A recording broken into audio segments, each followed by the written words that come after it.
ভেনেজুয়েলায় গোপন অভিযান পরিচালনায় যুক্তরাষ্ট্রের কেন্দ্রীয় গোয়েন্দা সংস্থা সিআইএকে অনুমোদন দিয়েছেন মার্কিন প্রেসিডেন্ট। সমুদ্রপথে মাদক পাচার বন্ধে এমন পদক্ষেপ নেওয়া হয়েছে বলে জানান ডোনাল্ড ট্রাম্প। এদিকে সিআইএর অভিযানকে অভ্যুত্থান অভিহিত করেছেন ভেনেজুয়েলার প্রেসিডেন্ট। ক্যারিবীয় অঞ্চলে মার্কিন সেনা মোতায়েনের পর এবার ভেনেজুয়েলায় গোপন অভিযান পরিচালনায় সিআইএকে অনুমোদন দিয়েছেন মার্কিন প্রেসিডেন্ট। বুধবার শীর্ষ আইন প্রয়োগকারী কর্মকর্তাদের সাথে সংবাদ সম্মেলনে বিষয়টি নিশ্চিত করেন ডোনাল্ড ট্রাম্প। সমুদ্রপথে ভেনেজুয়েলা থেকে যুক্তরাষ্ট্রে মাদক পাচার বন্ধে এমন পদক্ষেপ নেওয়া হয়েছে বলে জানান মার্কিন প্রেসিডেন্ট।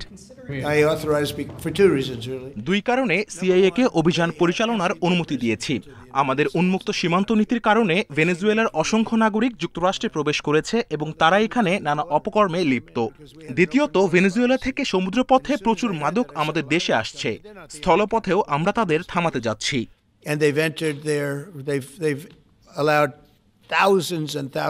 এদিকে ট্রাম্পের নতুন সিদ্ধান্ত আন্তর্জাতিক আইন এবং জাতিসংঘ সনদের লঙ্ঘন বলে অভিযোগ করেছে ভেনেজুয়েলা সরকার।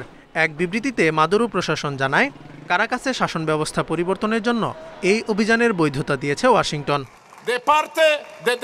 তাছাড়া সিআইএ এর গোপন অভিযানকে অভ্যুত্থান অভিহিত করেছেন ভেনেজুয়েলার প্রেসিডেন্ট।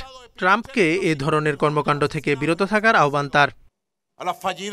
কেবল শাসন পরিবর্তন নয়, সিআইএর অভিযান আমাদের আফগানিস্তান, ইরাক, লিবিয়া যুদ্ধের কথা মনে করিয়ে দেয়।